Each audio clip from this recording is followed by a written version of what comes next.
కామాక్షీదేవి శక్తిపీఠం. కామాక్షీదేవి ఆలయం తమిళనాడులోని కాంచీపురం పట్టణంలో కలదు. ఈ కంచి క్షేత్రం భూమికి కాంచీ స్థానం. కాంచీ అంటే మొలనూలు లేక వడ్డాణం ధరించే స్థలం. కామకోటి పీఠం అనే పేరిట ఒక బిలం ఇక్కడ ఉంది. కామం అంటే అక్షరమే. ఈ క్షేత్రంలో చేసే మంత్ర జపంలో ప్రతి అక్షరం 1,000,000 రెట్లు ఫలితాన్నిస్తుంది. అందుకు నిదర్శనమే ఇక్కడ స్థాపించిన కామకోటి పీఠం. ఈ శక్తిని గుర్తించే శ్రీ శంకరాచార్యుల వారు ఇక్కడ కామకోటి పీఠాన్ని నిర్మింపజేశారు.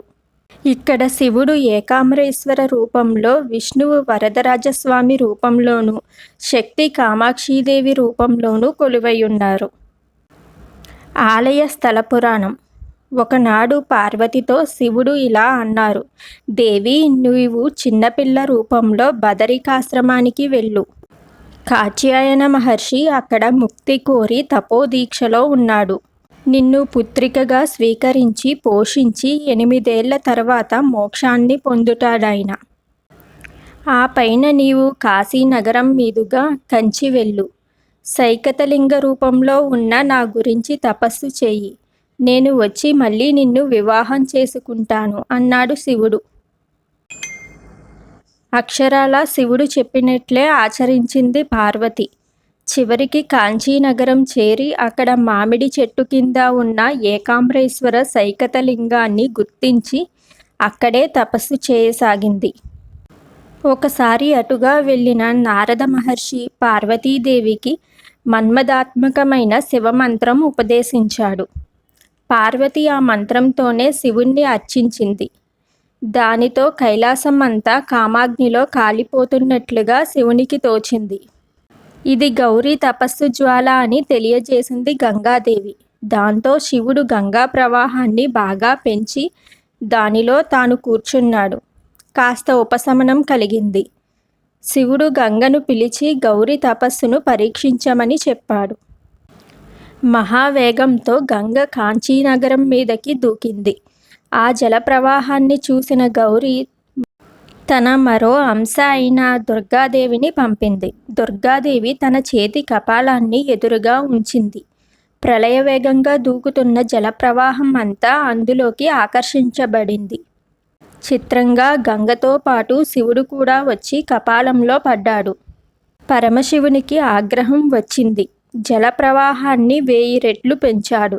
ఈ ప్రవాహాన్ని ఆ కపాలం ఆపలేకపోయింది. అది చూసిన గౌరీ భీతి చెంది సోదరుడైన విష్ణువును ప్రార్థించింది. ఏ ఉపాయమూ తోచని విష్ణువు ఒక సలహా చెప్పాడు. పరమేశ, నీవే నాకు గతివి పతివి అంటూ శివలింగాన్ని కౌగలించుకో. ఆయనే నిన్ను రక్షిస్తాడు అన్నాడు శ్రీహరి. పార్వతి భయంతో గట్టిగా కౌగలించుకోవడం వల్ల ఆమె కంఠాభరణం యొక్క గుర్తులు శివలింగం పైన పడ్డాయి. ఆ స్పర్శకు పులకించిన శివుడు గంగను ఆపి తానే ప్రత్యక్షమై పార్వతిని దగ్గరకు తీసుకున్నాడు. నేటికి ఇక్కడ శివలింగంపై ఆనాటి కంఠహారం గుర్తులు చూడవచ్చు. దేవతలందరూ వచ్చి శివపార్వతి కళ్యాణం మళ్ళీ జరగాలని పట్టుపట్టాయి. నీ సోదర్ని ఇచ్చి వివాహం చేయమని విష్ణువును కోరగా కాత్యాయన మహర్షిచే పెంచబడిన కాత్యాయనిని శివుడికిచ్చి వివాహం జరిపించారు. గౌరీ తన చూపులతోనే భక్తులందరి కోర్కెలు తీర్చింది. అది చూసిన శివుడు ఆమెకు కామాక్షీదేవి అని నామకరణం చేశాడు. 7 మోక్ష పట్టణాల్లో ఒకటిగా కంచిని అనుగ్రహించి కామాక్షి ఏకాంబరేశ్వరులు క్షేత్రాన్ని ముక్తి క్షేత్రంగా చేశారు. మిగిలిన 6 క్షేత్రాలు అయోధ్య, మధుర, కాశీ, మాయాపురి, అవంతిక, ద్వారక. శక్తిపీఠ విశేషాలు. కాంచీ క్షేత్రం సతీదేవి వీపు భాగం పడిన ప్రదేశంగా చెబుతారు.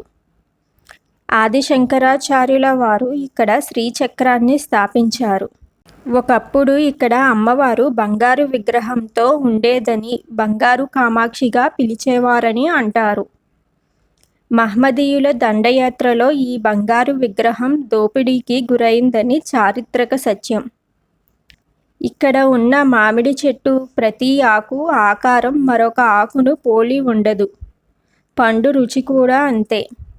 ఏకామ్రేశ్వర లింగం పంచభూత లింగాలలో ఒకటైన పృథ్వీలింగం. 108 శివాలయాలు, 78 విష్ణు ఆలయాలతో కూడిన దేవాలయ పట్టణంగా కంచి ప్రఖ్యాతి చెందింది. ఏకామ్రేశ్వరుడు సైకతలింగం కనుక జలాభిషేకం లేదు. పూలతో కానీ సుగంధ తైలాలతో, ముఖ్యంగా మల్లెపూలతో అభిషేకాలు జరుగుతాయి.